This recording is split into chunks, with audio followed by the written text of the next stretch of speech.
brutal, bloody spree. Just her jawbone, nothing else. You put together the evil with all of those positive traits, and you have a very dangerous person. 4 skulls, or skull parts, are found on Taylor Mountain, and no other bones were found.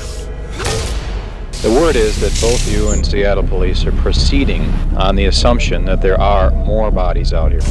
Get out of the car! Put your hands up! Date was set that he was going to die in the electric chair.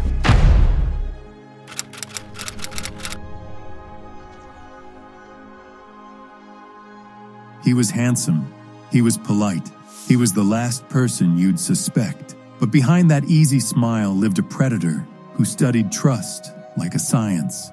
This is the story of Ted Bundy, the law student, the boyfriend, the volunteer, and one of the most prolific serial killers in American history. A man who turned charm into a weapon and the world into a stage. Ted Bundy was born in 1946 in Burlington, Vermont. He grew up under a lie. He believed his mother was his sister. That secret shaped him confusion, resentment, a fractured identity. As a teenager, Ted didn't connect. He observed. He watched people more than he spoke to them. How they trusted, how they feared, how a confident tone could end a conversation. Friends remember him as polite, even shy. But he wasn't learning empathy. He was learning performance. In college, he studied psychology, not to heal anyone, but to master the language of emotions he didn't feel. One classmate said he could describe feelings perfectly, he just didn't have any. In the Pacific Northwest, in the early 1970s, women begin to vanish from university campuses, parking lots, and libraries. The description repeats: a clean-cut man, sometimes with a sling or a cast, asking for help loading something into a small car. That car was a tan Volkswagen Beetle. That smile was a mask. Bundy had refined a hunting method that exploited kindness. He'd appear harmless, injured, in need. When a woman leaned in to help, he'd use the car's structure itself, a door frame, handle, or metal bar, to knock her unconscious and drive off. Detectives started seeing a pattern. Young, attractive brunettes with a center hair part eerie, similar to an ex who had rejected him years before. Rejection, control, possession. These became the rhythm of his crimes. He volunteered by day at a crisis hotline, talking people away from death, while at night, he brought it to others. The duality wasn't an accident. It was part of the thrill. Bundy held jobs in politics, studied law, and shook hands with people who later swore he couldn't hurt anyone. He dated Elizabeth Klopfer, a single mother who described him as caring, attentive, safe. When news of the disappearances broke, Elizabeth called police more than once to say, "I'm worried my boyfriend might be the man you're looking for." Then she took it back, because how do you believe something like that? Bundy's genius wasn't in hiding, it was in looking right. He understood that people don't suspect what they want to trust. In July 1974, at Lake Sammamish, Washington, a man calling himself Ted, with his arm in a sling, asks multiple women for help loading a sailboat onto his car. Witnesses remember the voice, the smile, the confidence. 2 women never returned.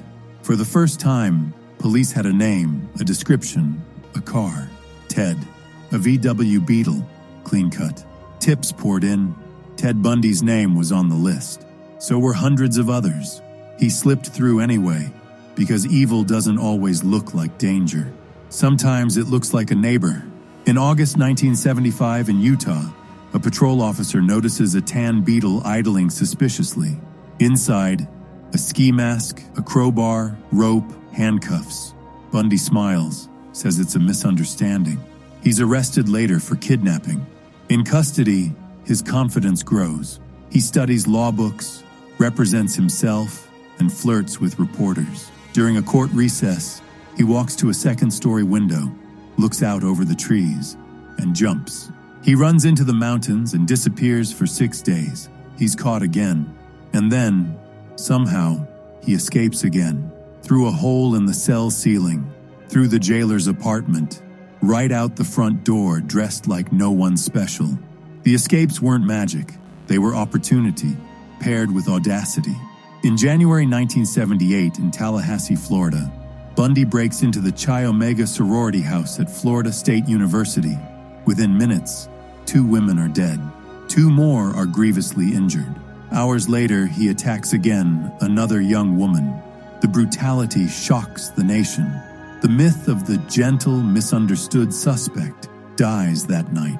Bundy is finally arrested after a routine traffic stop, his stolen car weaving in the early morning. He tells the officer, "I wish you had killed me." He knows what's coming.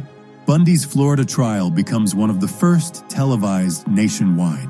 He treats the courtroom like a stage cross-examining witnesses, grinning at the cameras, soaking in attention. At one point, he proposes to Carol Ann Boone in open court. Under Florida law, it counts. But the theatrics can't compete with evidence. Eyewitnesses, fibers, a bloody bite mark matched to his teeth. The jury doesn't take long. Guilty, death sentence. Even then, Bundy won't surrender control. In prison, he dribbles out confessions just enough to delay, just enough to keep investigators visiting. He confesses in fragments, across multiple states, hinting at what he did while pretending he's helping families find peace. It's manipulation until the end. Psychologists describe Bundy as a classic psychopathic narcissist, intelligent, articulate, superficially charming, and utterly lacking remorse.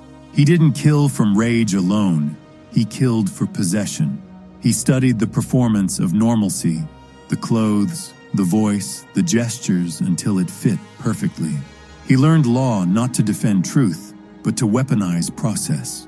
He volunteered at a hotline not to save people, but to play savior.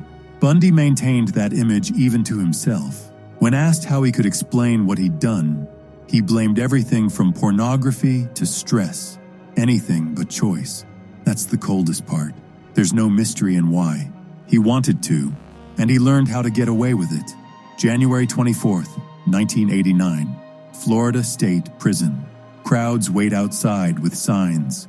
"Burn, Bundy, burn." When the lights flicker, people cheer.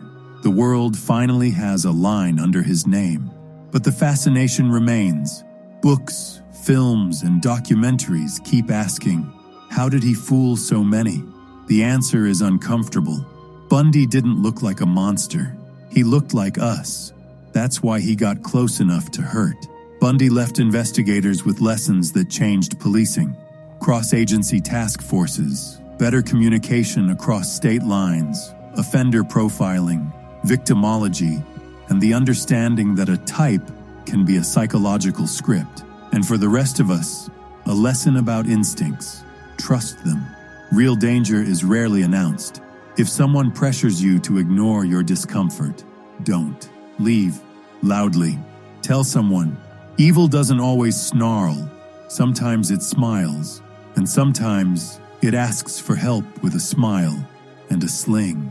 If this deep dive into Ted Bundy gave you a clearer picture behind the myth, subscribe for weekly true crime stories, unsolved cases, forensic breakthroughs, and the psychology of killers. This isn't fiction. These are real lives, and their stories matter.